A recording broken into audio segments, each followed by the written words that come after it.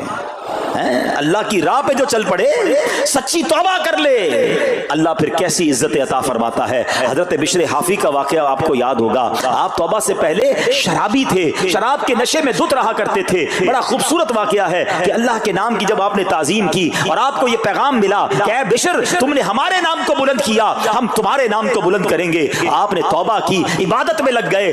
اللہ تعالیٰ کی معرفت کا عالم یہ تھا کہ آپ ننگے پیر رہا کرتے تھے. حافی کہتے ننگے پیر رہنے والوں کو، اب جب آپ ننگے پیر گلیوں میں گھوما کرتے تو اس شہر کے جانور راستے پر نجاست نہیں کرتے تھے. کیوں نہیں کرتے تھے؟ کہ حضرت بشر ننگے پاؤں رہتے ہیں، کہیں ان کے پیر گندے نہ ہو جائیں. ارے وہ شخص جو توبہ سے پہلے شرابی ہے اب جانور بھی ادب کر رہے ہیں. بلکہ عالم یہ تھا کہ ایک چرواہے کے ایک جانور نے راستے پر گندگی کر دی تو اس نے کہا ہو نہ ہو لگتا ہے حضرت بشر کا انتقال ہو گیا ہے. جب معلوم کیا تو پتا چلا کہ ہاں حضرت بشر حافی کا انتقال ہو گیا. اللہ اکبر، گویا اللہ نے جانوروں کے دلوں کے اندر بھی ان کی عزت ڈال دی، کیونکہ انہوں نے رب کی بارگاہ میں سر جھکایا، انہوں نے دنیا والوں کی پرواہ نہ کی، انہوں نے رب کو راضی کرنے کی فکر کی. تو اے میرے پیارے اسلامی بھائیوں، یہ خیال دل سے نکال دو کہ جناب عزت پیسے سے ملتی ہے، عزت شہرت سے ملتی ہے. جناب سوٹ بوٹ ہو، ذرا اچھے کپڑے پہنوں، اچھی جناب لگژری گاڑی سے اتروں گا تب عزت ملے گی. ارے جناب مہنگا موبائل ہاتھ میں ہوگا تب عزت ملے گی. عالی شان کوٹھیوں میں رہوں گا تب عزت ملے گی. یہ بھول ہے تمہاری.